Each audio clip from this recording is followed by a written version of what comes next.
Good morning. It is time for Tina Book Tuesday, episode 66 with author Lisa Prysock. And I've got coffee instead of tea because it was negative 13 degrees out there this morning when I woke up. I need something hot. By the time you get this, we'll probably be back in the 40s. But because I'm pre-recording this today, but our topic is about the different styles of writing and some formatting. I want to talk about the Oxford comma versus what the internet's doing, and I'd like to talk about ragged right edges versus justified text. So I want to hear what you readers think. But anyways, there are four types of writing styles in the writing industry. There's the Chicago Manual of Style. This is for like writers of books, stories, and blogs. There's MLA. This is the Modern Language Association, and they put out information for citing sources. This is mainly for like students writing papers on literature, film, and theater. There's the APA, American Psychological Association. This is more for like professionals of social and behavioral sciences. It is the American Psychological Association for citations. They do a lot of work with like data, tables, and figures. And then there's AP, which we all know is the Associated Press. So that's like journalists and abbreviations. They deal with all that kind of thing.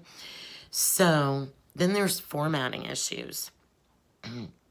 So things writers need to decide in their writing so they don't end up with a hodgepodge of all kinds of things. But one of those things that I think is just there's massive confusion about because the CMOS guide requires the use of a comma in a series before conjunctions like and, but, or, and this is being left out by like 2/3 of the internet, and I just don't understand it. It drives me up a wall. I'll give you some examples. Here's a good one that I found. I researched some examples for you. I guess it's becoming more common to leave out a comma with adjectives before a noun. So, like if it's the author, the distinguished foreign author, for instance, they suggest nowadays that you would not have to use a comma between distinguished and foreign. I guess I can kind of agree with that one. But when there's a series like and, but, and, or, like say, here's what I'm seeing a lot of out there. And it's not my preferred style. Gifts, food, and flowers. I'm seeing it gifts, comma, food, and flowers. No second comma before the and. The problem with this is what that sentence really means by Oxford definition is there were gifts on the table, and of those gifts, because the comma came after gifts, food and flowers were the two kinds of gifts on the table. So that is why it's so important to use the comma before the conjunction in a series. And people aren't doing it anymore, even writers. So it drives me kind of up a wall. Here's another reason. Huey, Louie, and Dewey. I call this the Huey, Louie, and Dewey example. So let's say the sentence is, an inheritance was left to Huey, comma, Louie, and Dewey. What that means is Louie and Dewey have to split an inheritance, and Huey gets the other half. So in legal writing, it's really important that you use the Oxford comma. Here's another one.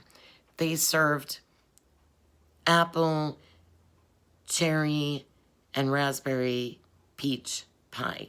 So raspberry peach, if there's no comma, that means it was raspberry peach pie as opposed to a raspberry pie and a peach pie.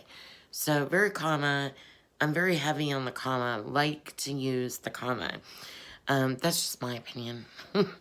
And it drives me nuts. I'd like to know what you readers think. Another thing, I loved this article when I did a search about the series in Oxford Comma and why I typed in the question, why are people leaving the comma out of series, question mark. Why are people leaving the Oxford Comma out?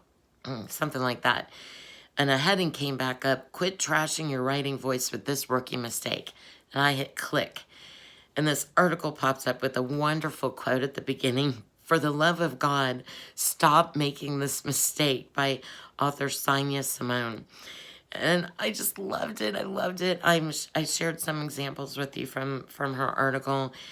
She's a real strong proponent of the Oxford comma. So I totally agreed with her article.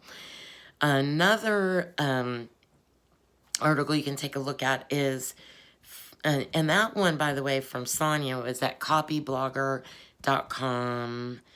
And there was one over at getitrightonline.com, spelled WRITE.com, right? Getitrightonline.com. That was the importance of commas with legal writing. And then there were some articles I looked at about ragged versus justified edge. I